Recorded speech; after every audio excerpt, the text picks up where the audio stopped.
Nice shutout, Falvey. The Twins hit 3 more homers and not much else against the Tigers on Wednesday, happily waiting for Tarik Skubal to go pitch his 2 innings and scram.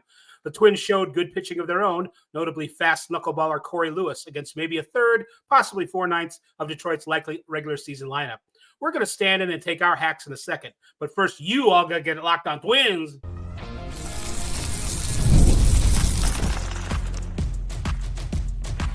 You are Locked On Twins, your daily Minnesota Twins podcast. Part of the Locked On Podcast Network, your team every day. Oh, hello again, everybody, and welcome back to Locked On Twins, your daily go-to source for the top Minnesota Twins insight, discourse, and analysis. Personally, it's my favorite show of the Imperial Locked On Podcast Network, which, by the way, brings you your team every day. Don't forget to hit like and subscribe where applicable. I'm Dave Brown, an MLB writer since Edouard Julien was a wee bambino, as they say in his native tongue.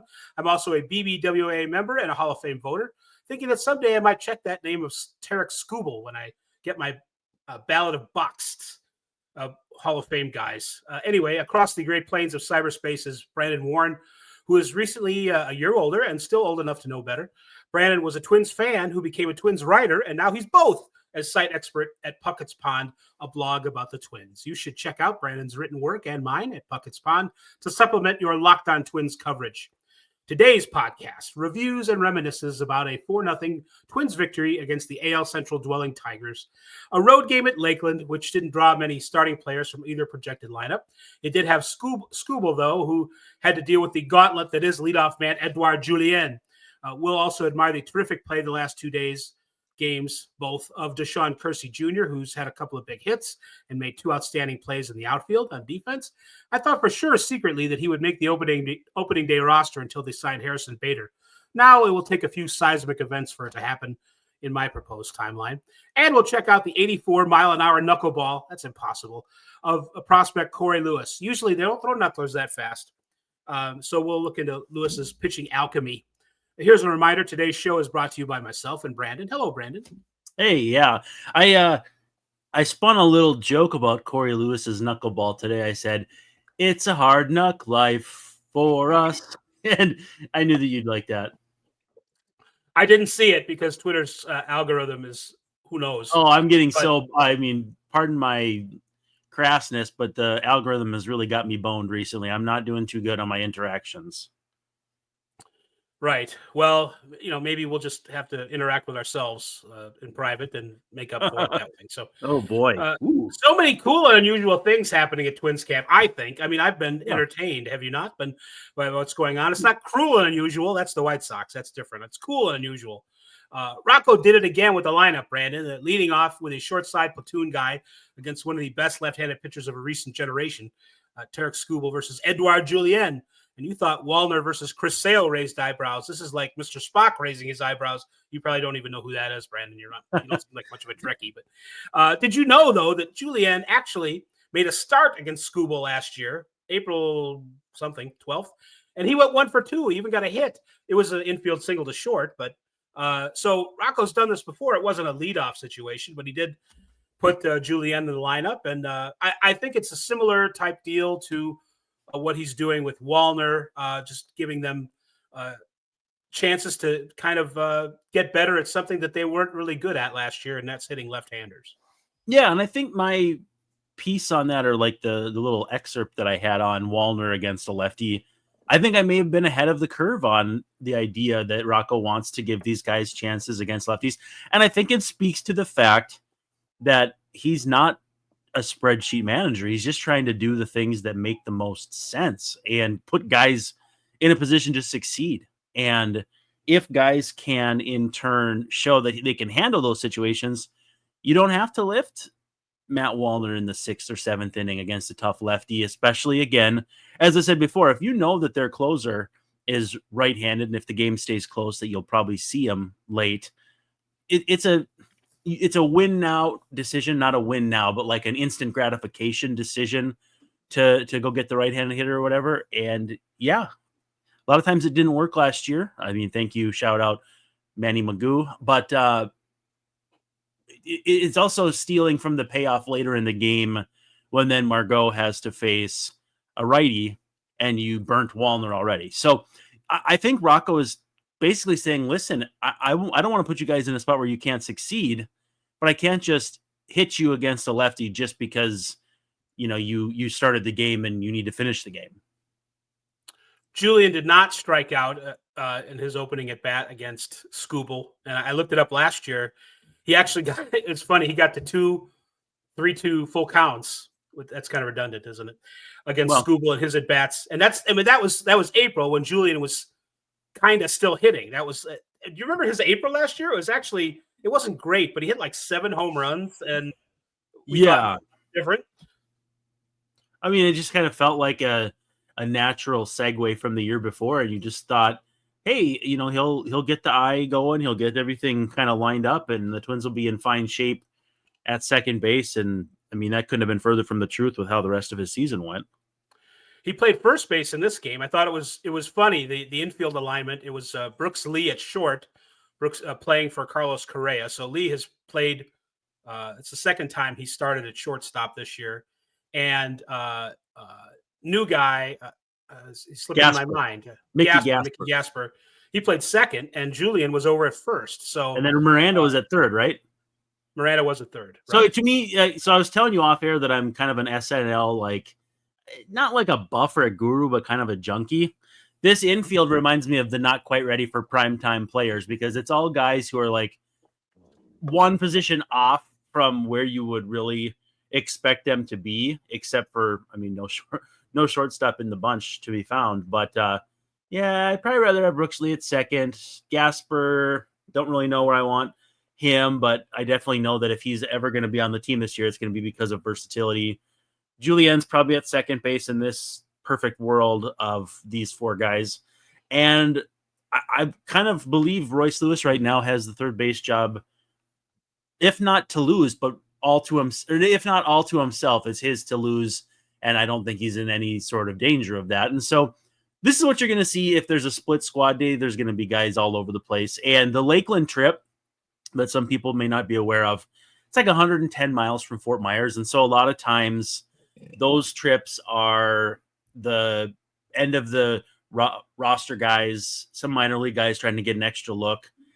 And then in this instance, DaShawn Keirsey, who we'll talk about, made the trip, and a few other guys. But those trips, you can't read too much into them just because of the players that go and don't go. But at the same time, too, they have their purpose, and seeing what guys can do in those positions has value, and that's why it happened. Rocco has had there have been a couple of road trip situations, and he said before the schedule began that the Twins would be taking guys on the road, and we've seen it already that Buxton has played a road game, and Lewis and Correa and all that. So it just so happens that they tried to anyway when they got rained out after 2 innings. Charlotte. See, that'll learn them. But great forecast, Falvey. Yeah, really. That's another one. I'm going to keep writing those down so I have one for every episode. But, you should, so there's a radio show in town here, and it's Dan Barrero. I don't know how much has changed. I haven't listened in a few years, but he was a big time sports writer when the Twins were in the business of winning World Series. And his show would start, "This is your blank leader." And it will be some sort of like not so thinly veiled reference to whatever's going on.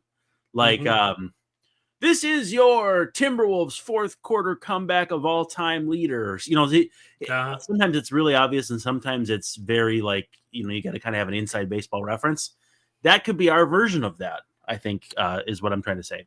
I'm willing to make, great whatever Falvey, the phrase that pays. So the rallying cry, yeah. The rallying cry, exactly. Well, Dan Barrero's sister, Babby, I believe her first name was a prominent girls basketball coach, high school coach in Illinois. So I knew Dan Barrero because he would go on The Score sometimes at the sports talk radio station in Chicago. And so I, before the internet and whatever. So I knew who he was, and, he kind of had an edge to him. So I know that name, Dan Barrero. Skubal, he threw 100 miles an hour. It's and he averaged like 1.5 miles an hour faster than his average fastball last year. It was only a few pitches on his 4-seamer, but it's I heard Jason Benetti was doing the broadcast for the Tigers, and that's what Twins fans saw on Twins TV as well. And it didn't make me wistful at all for those days with the White Sox compared to what they have now. But Skubal in like midseason, but future form, like you can tell maybe his command wasn't quite there yet. Jose Miranda he probably did the best job of anybody. Went opposite field and got a single off of Skubal, so that's good. But still, Skubal throwing 100 miles an hour in his first game. They made a point of saying that he took one day off after last season. Remember, the Tigers finished great and made the playoffs and did very well and so forth. But Skubal took one day off after winning the Cy Young, basically, and got right back to work. And it shows already. He wants to be, one of the best players ever, apparently. And he's kind of got that dog in him right now. And they're like, hey, I guess AJ Hinch said, you're going to be the opening day starter. And he replied like, I don't care about that right now. I got to go to work. So he's okay, Jay Billis. Yeah, really. But he maybe went a little overboard there. But yeah, if you're a fan of the Tigers or if you're a fantasy GM of Tarik Skubal, you got to be pretty pumped that the dude's already throwing 100 miles an hour. The Tigers account tweeted, "You're not going to believe this, but guess who's starting on opening day?" And I said, in a mild surprise, Mike Maroth. He got like 22 likes or something. It was really stupid. Well, at least the algorithm works for you sometimes. Every now and then. Great algorithm, Elon. So there's more that happened at this Tigers-Twins game. And is it too soon to go to break? It's not. It's perfect timing. Okay, goodbye. Crack open a break. And let's have a break with those wonderful pistachios. It's a snack that's both delicious and nutritious. Crack into a good source of protein with wonderful pistachios. They're one of the highest protein nuts you can find on the market today. And with each 1 ounce serving, it's got 6 grams of protein, giving you over 10% of your expected daily value. Plus, they're packed with fiber and better for you unsaturated, easy for me to say, fats to keep you feeling fuller longer. I know I've also read a bit about they can help with sleep and just a good snack to go to bed with because it's, nutrient dense and good for you as opposed to the usual, which is probably tacos or something for my family. So it's much better to have those in shell pistachios. You get a little fun, crack it open competition between you and the wife in my house. But we keep them on our bedside table. I'm not even kidding. Like if I go upstairs right now, we were just watching TV and my wife was eating pistachios. So she must have known we were going to be hopping on here talking about it. But you can also get the no-shell variety, a little easier to get to as a grab-and-go snack. But if I'm at my desk and want something to kind of mindless snack on, pistachios are the way to go. Get snackin' and get crackin' with the snack that packs a protein punch. Visit wonderfulpistachios.com to learn more.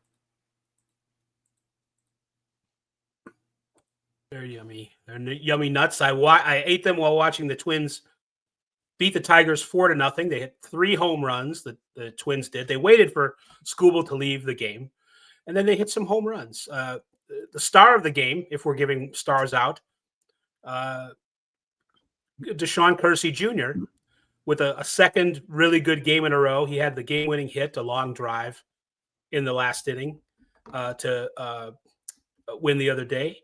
And then today he hit a home run, not off Skubal, but off John Brebbia, who's an actual major league pitcher. He hung a slider to him, and he hit it hard, almost 100 miles an hour and about 375 feet or so to right field.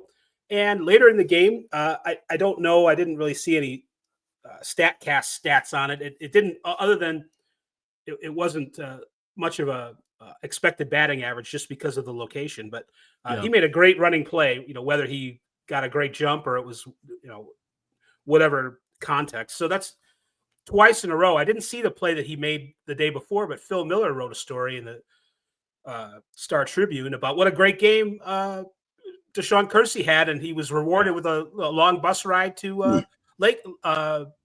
And it's funny that he wrote that story. The next day, he basically repeated himself. So now Keirsey's had a couple of really good games. I did suspect I was rooting for him to, however you want to say it, to make the team. Then they got Bader. It's not Keirsey isn't ideal because he's a left-handed batter, but with kind of a neutral history of results against left-handed and right-handed batters. He could be a very useful player, even if it's not ideal what side of the plate he comes from. I take it you've been impressed by him so far. Yeah. What I liked too from that Phil Miller story was just talking about how when he plays in spring training, he likes to play in the corners because he wants to learn the nuances of those positions, having played center field so much that he's kind of just comfortable there. And so I think that's a unique perspective and some maturity from a guy who hasn't probably had much experience in big league camp outside of probably last year. Yeah. I was kind of kicking around the idea of doing an entire show on could he be the sleeper of the team this year? And I know I've used that in different contexts, Alex Spees on the pitching side. And that's more along the lines of just, hey, if everything comes together, you might have something there. He kind of, I'm trying to think of who Keirsey gives me vibes of, like maybe a little Jake Cave in that he's a bit of a late bloomer. Part of it just comes from how long it's taken Keirsey to develop on the minor league side. And so it's more of a, he's not as young as you might think scenario. But as far as, I believe. Yeah, as far as like skill or what he brings to the table, I've been really impressed and thought, an episode of, hey, this guy might be pretty dang good. That to me was an option. And I think if there was any sense that Austin Martin was going to play in the infield, you could maybe justify a bench with a catcher, Austin Martin, Willie Castro, and DaShawn Keirsey, where, if Harrison Bader is playing on that given day, and you send back Edouard Julien, that could be an option, but I would put it at like less than 20% right now based on how the roster fits. And again, because of Bader, you kind of are pretty stocked at outfield before you consider Martin's versatility. But yeah, I know if I were to pick a 27th man, I think it would be Keirsey for sure. Looking at how Roster Resource has the projected lineup and bench for the Twins, their bench is Christian Vasquez, Jose Miranda, Edouard Julien, dramatic pause, and Bader, with Willie Castro as the DH. I wish they would stop putting Willie Castro at DH. Yeah. I learned my lesson in opening day last year when I had a great conversation with Falvey about how why isn't Willie Castro the DH? I said as a big no-nothing. Well, that's because Rocco likes to put them all around. We had a big segment on that last year. We did.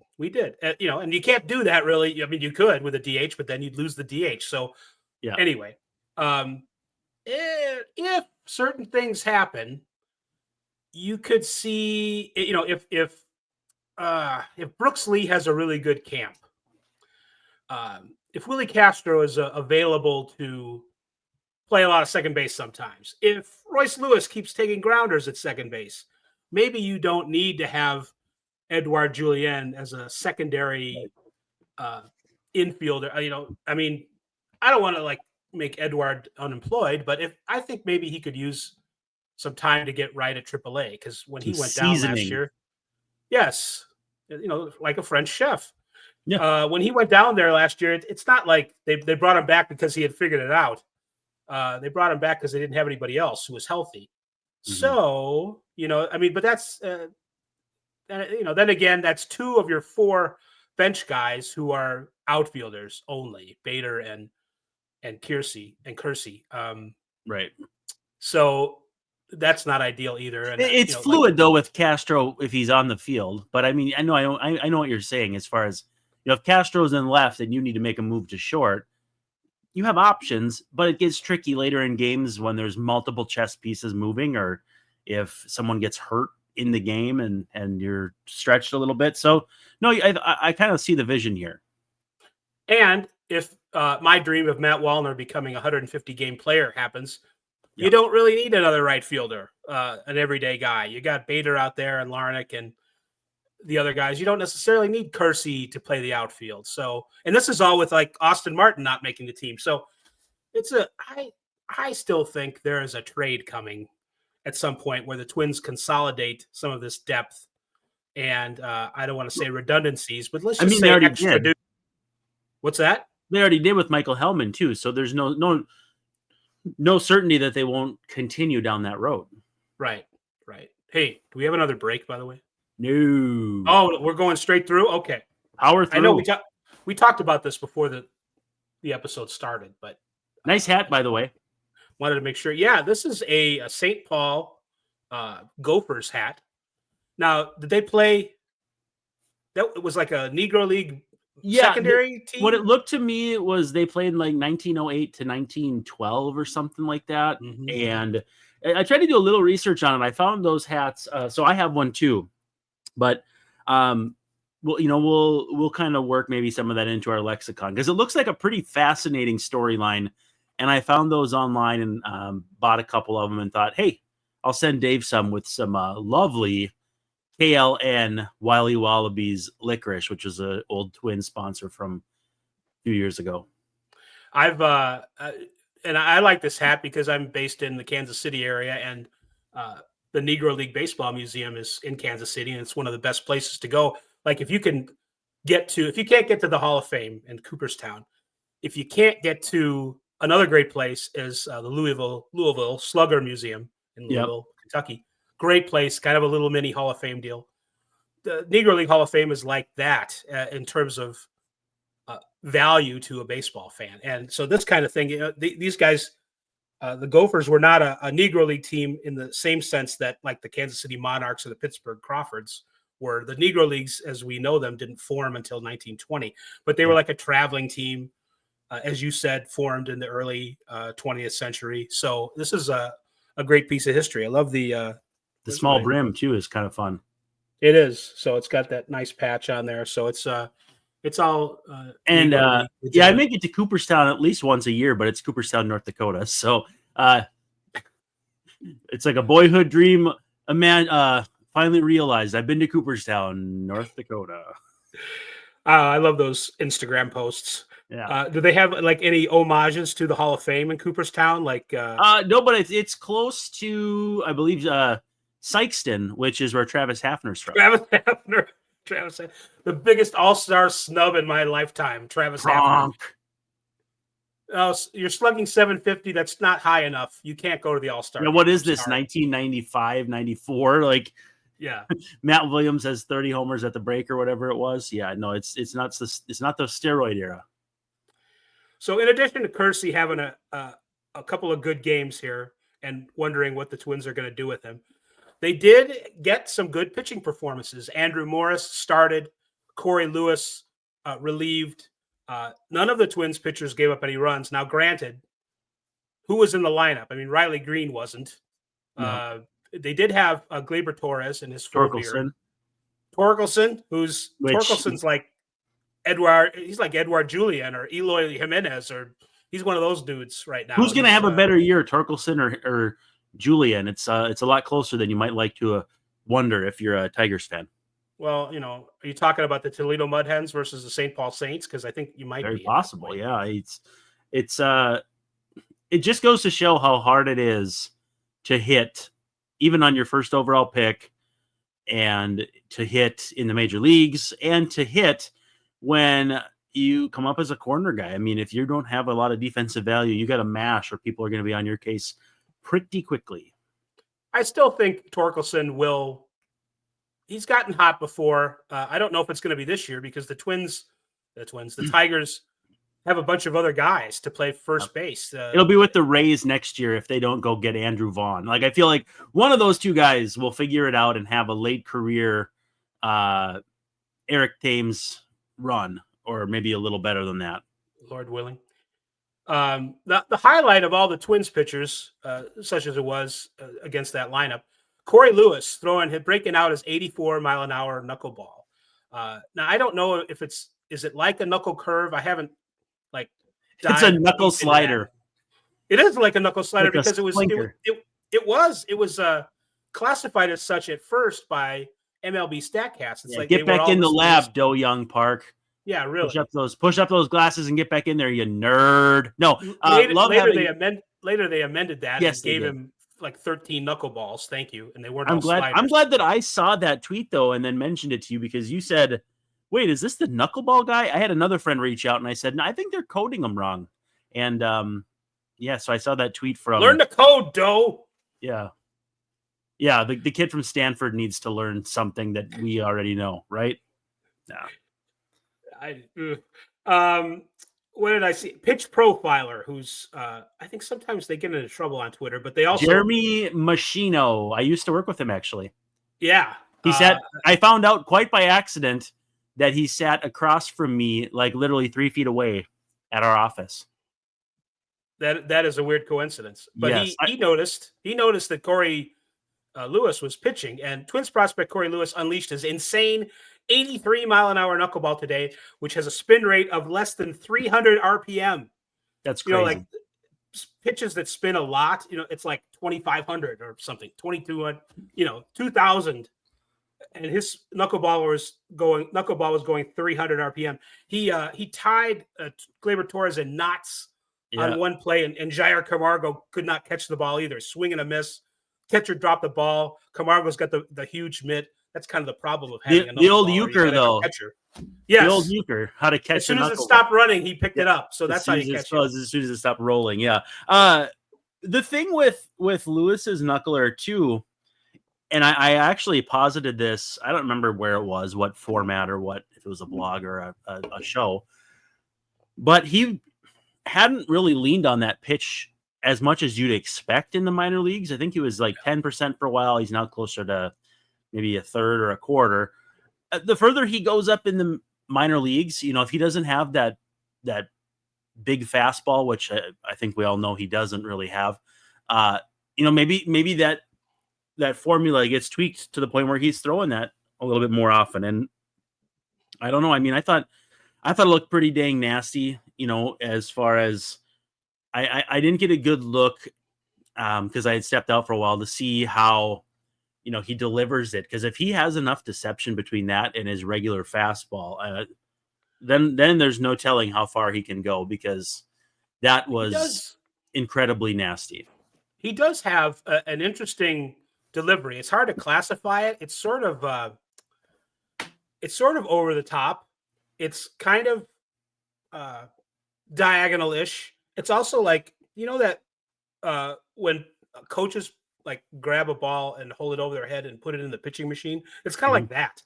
So it's not like a lot of pitchers that you'll see in the majors. It's like Jugs Lewis. Call him Jugs Lewis. Yes. Jugs machine. Yes. So he's got a funky delivery, and he throws, like you said, pretty hard, but it's not an elite fastball. But he's got a bunch of other pitches too. Yeah, which is, I think, one of the reasons why. Pretty good command too. Yeah. Yes. He and Morris are pretty good. The Twins have. These are not. I don't know that they're prospects who are as good as like Webby and Festa, but they're maybe a half step behind that. So that's encouraging that the Twins kind of keep developing these guys. Well, they kind of seem flush with like that interesting pitching prospect who breaks through. Even the guys they traded, Cade Povich, making his way up to the big leagues, making his way downtown, walking fast.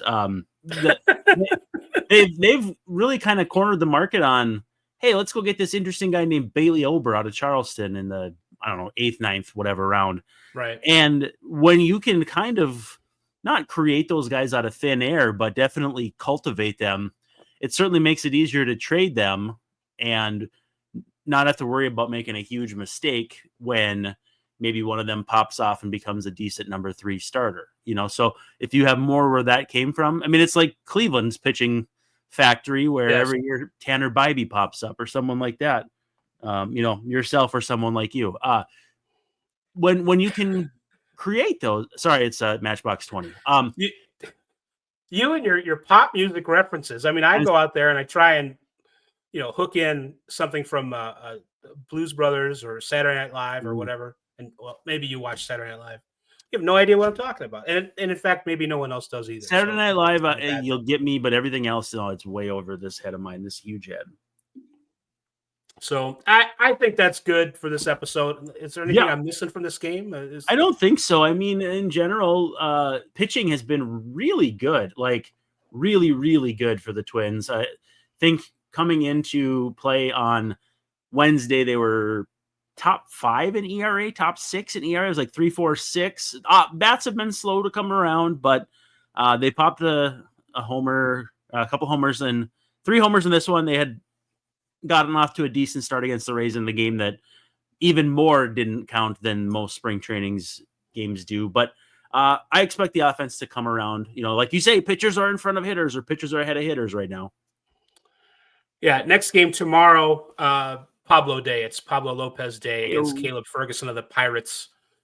So he'll go on Thursday. That's coming up next. But that's going to do it for this episode. And if you if you have MLB TV, try and watch Cory Lewis deliver those pitches from on high. That 84-mile-an-hour knuckleball. Tim, just for reference sake, this is what I should have mentioned before. Tim Wakefield, he would throw the knuckleball like 50 miles an hour to like 69 miles an hour. It was a really nice interval. Yeah. And that's, Charlie Huff, the old man. That's the kind of thing where you think of a knuckleball where it's just kind of fluttering in there. And it's fluttering real fast like a bat. But Cory Lewis isn't a batter. He doesn't have a bat missing a wing. Yes. Yeah. Like a World War II plane that's just kind of spinning into the ocean after. Exactly. So wow. But good. But then hits the deck of the aircraft carrier and takes it out, thus winning the war for the Allies. How's that? Okay, good. Okay. All right. Nice recovery.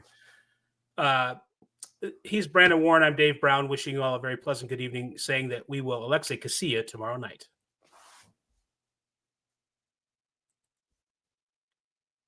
Nice metaphor, Falvey.